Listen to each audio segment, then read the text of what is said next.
It's 103.5 The Beat, Miami's new #1 for hip hop, R&B, and The Breakfast Club. And we got to welcome our special guest, Mayor Andrew Gillum. What's up, everybody? What's up? So let me tell you, Logic said something earlier today. What'd you say? I said, not mayor, governor. Oh, man. So we just going to speak it into hey, existence. Listen, my faith says you speak those things that are not Come as on, if they were, come on. right? Yeah, we're just going to put it in the universe. Put it out there. Put it out there. And Put walk in it. Exactly. There you go. Walk in it. So, Mayor, why are you living your best life before we get into anything? Aside from the fact I have breath in my body. Come through. Talk about it. Woke up on the right side this morning. Come through. But really, y'all, we're in the final 13 days of this election. Right, the final stretch. Final stretch. And guess what? Voting has already started. Early voting? Election day is a myth. It's like election month. Right. And early voting has begun. And we're seeing good numbers, but I got to tell y'all, we need more folks to get out there and vote. And by the way, vote early. Why wait till election day? Exactly. God knows what may happen. So get out there and vote. But we're feeling really good about the race. It's been 20 months for me on this journey. It's been a long time, for my wife, for myself, for my 3 kids. And to be now 13 days away from what we think is going to be pretty phenomenal election day. It's going to be history changing. It will. History making and changing for a whole host of reasons. But I gotta underscore that none of that can happen unless people get out there and they go and vote. Right. And I don't look. You don't need to go out there and vote for the sake of history. You need to go out there and vote because you believe in good, affordable health care, a good public education, teachers being paid what they're worth, real criminal justice reform, repealing standard ground law. Right. They are real. My name may be on the ballot, but underneath my name are a whole host of issues that impact our communities and frankly make that your motivation to get out and vote. And even the amendments, we're definitely going to get into those 4. as well. So going back to early voting, don't forget it goes up until November 4th. That's right. Of course, Election Day, November 6th. Get out the vote. Yes. So I want to take it all the way back for a little bit. Yeah. You ready for it? So for those who really maybe for the first time are hearing you and it's just like, okay, I want to know about who are you, and for those who have no idea. Yeah. Well, first of all, even though I'm the mayor of Tallahassee, Florida, I'm from the bottom. I was born at Jackson Hospital down in Miami-Dade. Grew up from the crib, Richmond Heights. I was just there yesterday. Team, okay. Yeah, I went to Richmond Giants Park. Used to get my butt whooped in football out there quite a bit. Right. My mom, growing up down here, she was a school bus driver for the Miami-Dade school system. My dad was a construction worker. When construction work got low, you would find him on a street corner selling fruits or vegetables. He set his truck up in the open field across from the cemetery and sell flowers to bereaved families. I had to stand there and greet people and make change. You worked. Yeah, I worked that, right? But honestly, my mom and dad are the best examples of hard work that I know to this day. I am one of 7 children, number 5, all boys, 1 girl, my baby sister. She's in law school now in New York. So proud of her. Beautiful. But of my siblings, I'm the first to graduate from high school, the first to graduate from college, FAMU. Awesome. Shout out to the Rattlers. I know everybody who's right there. Hey, you're getting a resounding. Hey, listen, we bring it strong, right, Rattlers. But honestly, y'all, it is my life story has been made incredibly possible by obviously the example of my mom and dad, the prayers of my grandmother, which were unceasing, the love and support that I got from loving, caring adults, my teachers.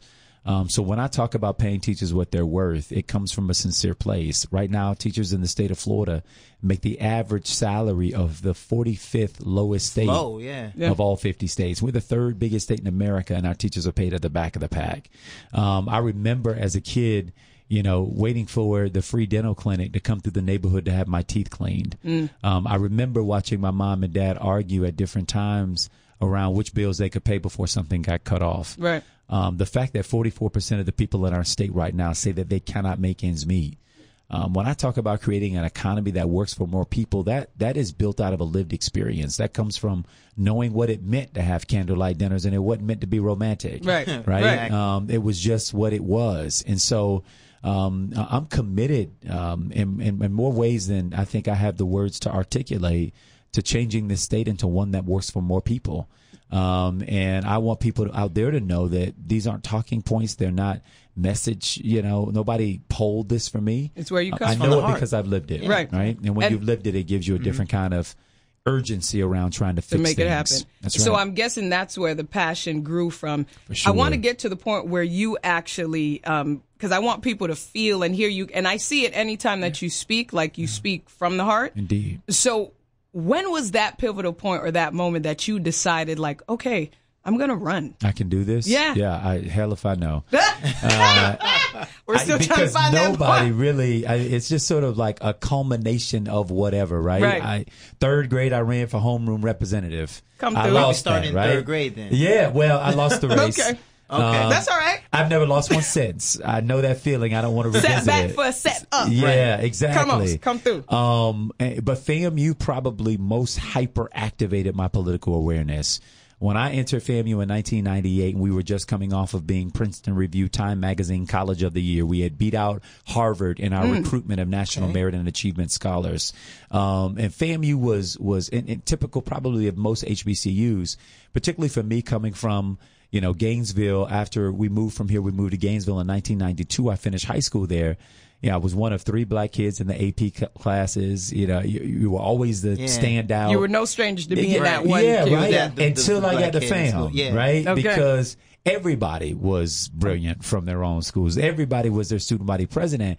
And this whole idea of iron sharpening iron, right? The fact that you got to brush your talent up against people who were more talented, equally talented and whatnot. It really sharpens you. And so that sharpening happened there, but we were always under assault. Jeb Bush became governor, was the first Republican governor in decades in Florida. He started the One Florida Initiative, ended affirmative action in higher education. Y'all all know about the 2000 election debacle that we experienced. We were always fighting. We were always marching. We were always pushing back. Anything that happened to impact black communities in the state of Florida, people look first to FAMU students to respond. Right. We were like the rapid response group to make sure that the voices of our community were always heard, that Civically we were always engaged. seen. You were always Absolutely. engaged. So it started there, and then I ran for city council when I was 23 years old. Nobody thought we had a chance of winning. We had no money, wasn't from there, didn't own a home. And I ran and I asked the people of Tallahassee to give me the only thing in life my mother ever told me to ask for, which was a chance. And they gave me that chance, making me the youngest person to serve on the city council in the history of the city. Fast forward, became mayor. I'm the mayor of what is one of the fastest growing economies in the state of Florida. We're experiencing a 5-year low in our crime rate. We achieved that at the same time as arresting fewer people. I've taken on the NRA. They sued me, drugged me through court for 2 years. Read about that? Yeah, all because we said we can't shoot guns in city parks. Come on. And, there's nothing radical about that. The good news is I beat them at the circuit court. I beat them at the appellate court. And I told them I'll see them in the Supreme Court if they want to take it there. All that to say, I think people ought to know that I believe in fighting for the things that are worth fighting for. I don't believe in laying down and letting people run over you simply because they are well funded or better heeled or whatever it is that we tell ourselves is opposite us that we don't match. We got to stand up. You can't win battles you're not prepared to fight. Well, I'm in this race to win it. And it's not just for myself. It's for all the issues that we're talking about. And it's for the people for whom we have a responsibility to stand in the gap on behalf of. Beautiful. And I believe we will win, but we got to get out there and vote. November 6th, go out there and vote. 6th, go vote now. Go vote now. Yes, election day, but early voting, you can take part, please.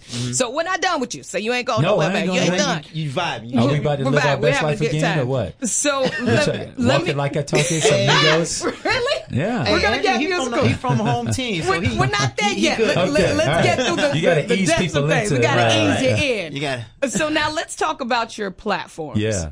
The things that you really want your registered voters to know. Yeah. So first off, I think one of the biggest challenges right now impacting the state of Florida is healthcare. You got families here in this state who are literally terrified of getting sick. 1 in 5 people don't have access to healthcare, and they're getting their healthcare in emergency rooms, which is the most expensive and least efficient form of care. The governor of this state has refused to expand Medicaid for over 800,000 of the most medically needy people in our state. By expanding Medicaid, we can breathe down $6 billion from the federal government, creating the opportunity not only for people to have access to health care, but for those of us with health care who are watching our premiums increase year over year. We need Medicaid expanded because for those folks who are going to emergency rooms, we're paying for that. Right. And we're paying at the most expensive end. So if we got to pay one way or another, why wouldn't we do it in a way where people could actually get access to health care, make sure that they don't have to end up in emergency rooms when they are most acutely ill, and that you can expand coverage and reduce the cost of it. It makes sense. Criminal justice reform. I firmly believe that we have got to reform our criminal justice system. Let me just let folks know, today in the state of Florida, 60% of people who are sitting in our jails, 60% are there not because they've been found guilty of a crime, but because they couldn't pay the money bail system. Two system of justices, those who can afford it and those who can't. Right. It costs the citizens of the state of Florida, the residents of this state, $770 million last year alone, just for that 60%, right? Amendment 4, which when it passes, and God knows we got to put all of our energy behind that, we got a little more than 1.6 million people in this state who don't have their right to vote. We're one of 4 states that permanently remove your ability to vote once you've gotten a felony. Well, my belief is that once you have done the crime and you've paid your debt to society, you ought to be able to re-enter society and get your right to vote again. We want to create the kind of economy again in this state that people can work one job instead of multiple jobs as a way to make ends meet. We've absolutely got to transform Florida's economy so that we're building the ability for more small businesses to get access to loans, grow their businesses, more minority and women-owned businesses to be able to benefit from the buying and the spending power of this state. This state's budget is nearly $89 billion. We have an investment trust of over $200 billion in the state of Florida. If you went to go find minority vendors, you'd be hard-pressed to find them as primary contractors for the state. My simple belief is that the people of the state of Florida, the ones whose money we're using to create these big funds, ought to benefit from the buying and the spending power of the state of Florida. We're never going to be the state we need to be unless we start to transform this economy by creating the workforce that's capable and ready to move into the jobs that we create. And finally, I would say we've got to pay teachers what they're worth. And I'm seeing teachers are heavy. I saw a big old sign with PTU. PTU supporting you. Look, I mean, the numbers are clear. Right now, the average salary for teachers in the state of Florida is the 45th lowest of all 50 states. We're the third largest state in America, and our teachers are the back of the pack when it comes to pay. The quality of the education system here in the state of Florida, the public system, 40th out of 50th in ranking. Right. And then underneath those numbers that there's also disproportionate impact on poor communities and communities of color because you got passing schools but failing students within those schools. But simply because the school is passing, they could pay less attention to those kids that are falling through the crack.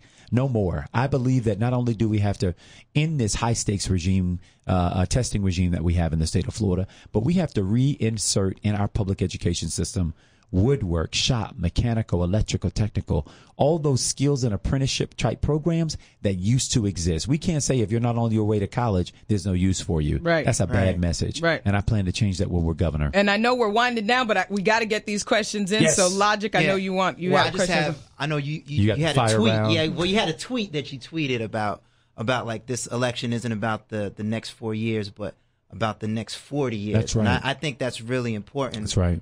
What you tweeted about. Yeah, well, the next governor of the state of Florida, and I plan to be him, will appoint There you go. I like what you said. I plan to be him. We will appoint 3 new Supreme Court justices to the state Supreme Court.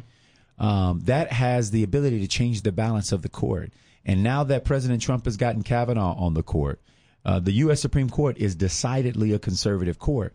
Well, they're going to be looking for test cases on issues that we thought were settled, affirmative action, a woman's ability to make her own reproductive health decisions, and the list goes on, environmental regulation and so forth. If they get courts down ballot, downstate, that can send them test cases that the Supreme Court can then overturn at the federal level, this really becomes an issue. And so it's important that we understand that this isn't just about 4 years, that the consequences of this election extend well beyond the next 4 years of an administration. You're talking about the shaping of the courts, redistricting maps, where we got elected officials choosing their voters rather than the voters choosing their elected representatives. The consequences are huge. I can't underscore enough the importance of this election. And there was something else that some of our listeners wanted us to ask, definitely in regards to, because it's major in our community, gun control. Your stance and your position on that. Talk to us. Yeah. Well, so first of all, I have been sued by the NRA. I mean, they've drugged me through court because I've been willing to stand up to them. And when I talk about the issue of guns, Yes, I invoke the everyday, the gun shootings that we see in mass form in our public spaces and in our schools. But we also have to deal with the everyday gun violence that pervades far too many of our communities all around the state of Florida. If you want to own the power of God at your waist belt, you ought to at least have a background check. Right. If you are a convicted domestic violence abuser, you should not be able to own a gun that you can snuff out the lives of your loved ones. There's a lot of data already telling us about a woman who is domestically abused or a man who's domestically abused. And when a gun exists in the household, there's something like 90 more times likely to be shot and killed at the hands of that individual. If you are have been determined by a doctor to be mentally disturbed so much so that you shouldn't have a gun, that you can turn that gun on a classroom or on a neighborhood and snuff out people's lives. If you want to own a gun that can shoot off 60 bullets in 60 seconds, you should join the military. Those kinds of weapons, in my opinion, have no place in civilized society in our city streets. And then I've got to throw this in there, and it's not as related to the gun issue, but stand your ground, which gives license to people to snuff out the lives of people based off of their perception that they may be a threat, is an imminent threat to people of color in this state. It makes the state of Florida less safe, not only for our young people, but for everyday citizens who now are able to have their life at risk simply because you assess me to be a threat. Right. And if you can make that case successfully, you can get off under the color of the law and open and transparent murder. And I think that's unacceptable, and we got to repeal that law. Beautiful. Mayor, I'm getting that cue. The last reason why everybody should go vote for you. Now, early voting, and November 6th. Talk to us. Let's go. Well, listen, y'all, if you care about your own livelihood, about the future for yourself and for your kids, about affordable housing, good education, teachers paid with their worth, access to affordable health care, a good environment where we don't have blue-green algae flowing out of the east and the west side of this state. You don't need to vote for me for my sake. You need to vote for me for your sake, because together we have an opportunity to transform this state in ways that we've not seen before. As I was always told, if you are not at the table, it means you're likely on the menu. It's time for us to get off the menu, and nobody is going to take you off that menu. You got to remove yourselves from that menu by getting out there, voting, being involved in the process. If you vote, we win. When we go out and vote, we win. So go out and vote, y'all. Let's bring it home.